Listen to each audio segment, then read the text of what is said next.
Whoever controls the media controls the mind. Jim Morrison. Would you believe me if I told you that Paul McCartney is dead? That he died in a car accident in 1966? And has the truth been hidden since then?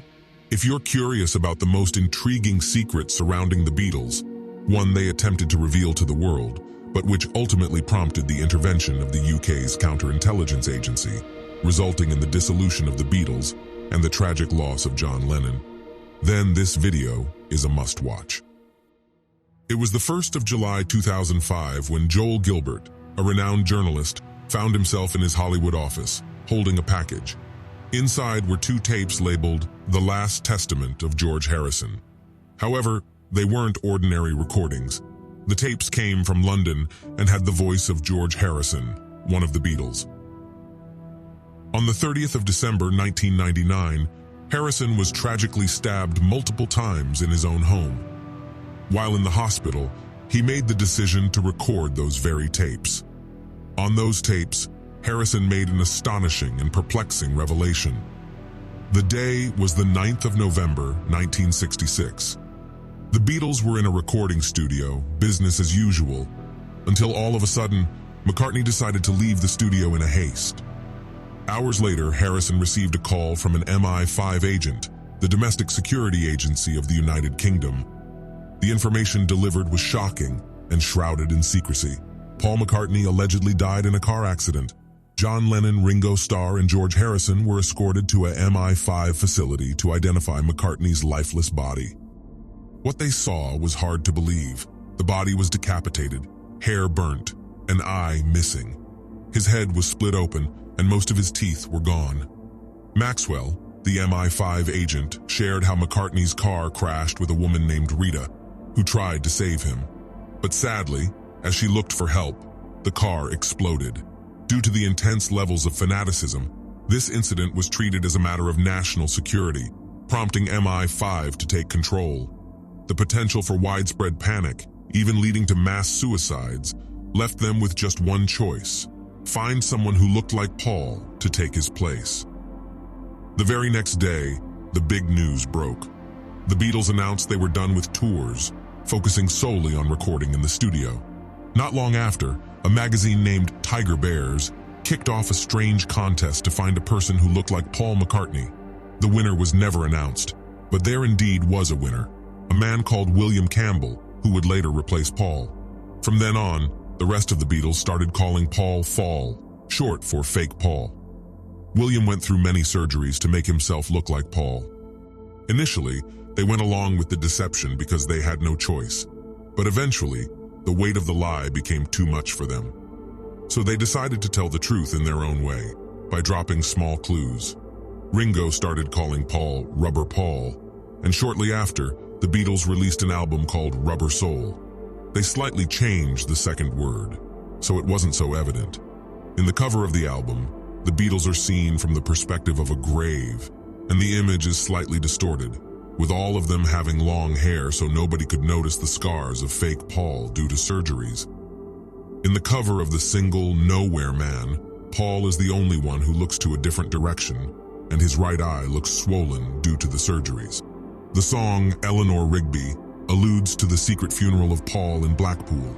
In this song, John references the McCartney priest at the funeral, initially intending to call him Father McCartney, but eventually referring to him as Father Mackenzie. The lyrics include, Father Mackenzie writing the words of a sermon that no one will hear, no one comes near. Father Mackenzie wiping the dirt from his hand as he walks from the grave, no one was saved. In the album Yesterday and Today, the original cover had the members of the band with decapitated babies. One of the babies had burnt hair, and Paul had no teeth. They later had to change that cover. The new cover included a Paul in a coffin, and you could notice a scar in his lip. And the songs in the album left us more hints. Dr. Robert, name of the surgeon who treated fake Paul. Act naturally, the way they had to act after what happened. I'm only sleeping, referring to Paul's death. At the bottom of the cover, Sgt. Pepper's and Lonely Hearts Club Band, you'll see fresh soil and a tombstone shaped like a bass drum. There are flowers and a crowd of people looking toward the grave. Some of the people in the crowd had passed away or narrowly escaped death, Or they played roles of characters who died in movies. On the drum, the words "Lonely Hearts" stand out. But when you put a mirror in the middle, it reads 111X he die. This represents the 3 surviving Beatles and the mysterious fate of Paul. It also suggests that Paul died on November 9th. Looking closely, you'll notice that the words Beatles and the yellow flowers seem to spell, "Here lies Paul." There's also an open hand over Paul's head, which belongs to Stephen Crane, the author of The Open Boat, a story about friends surviving a sinking boat and agreeing not to talk about it. In the photo, Ringo and George playfully hold a cardboard cutout of Paul. On the back cover, Paul stands apart with the words "Without you" above him, and John points to 5 o'clock, the time Paul is believed to have died. Paul wears a badge with the initials OPD, which some say stands for officially pronounced dead. Even if you reverse the lyrics of the song, you can hear phrases related to Paul's supposed fate. The mention of a fake mustache hints at a disguise used to hide surgery scars.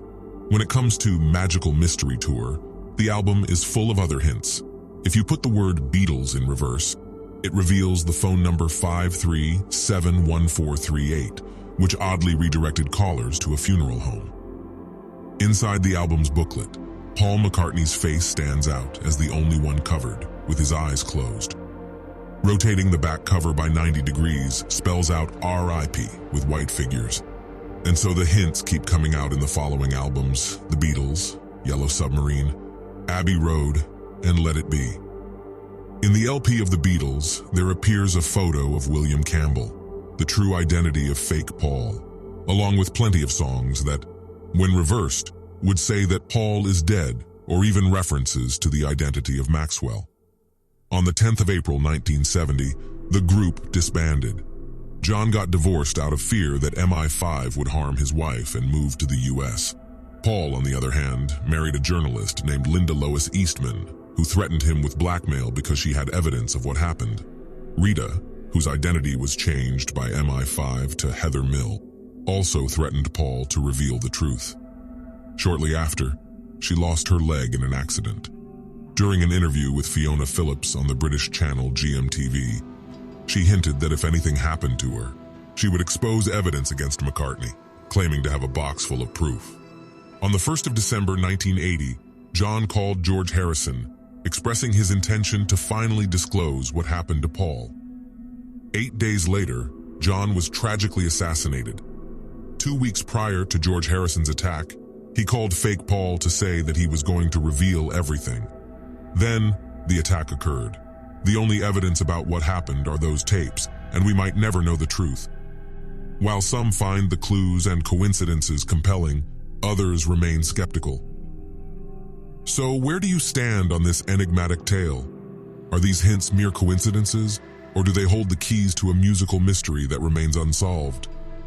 The information presented in this video is intended for entertainment purposes only and should not be taken as factual information or as an endorsement of any conspiracy theory. The views and opinions expressed in this content are those of the author and do not reflect the views of any reputable organization, institution, or expert in the respective field. Always verify information from reliable sources before accepting it as true.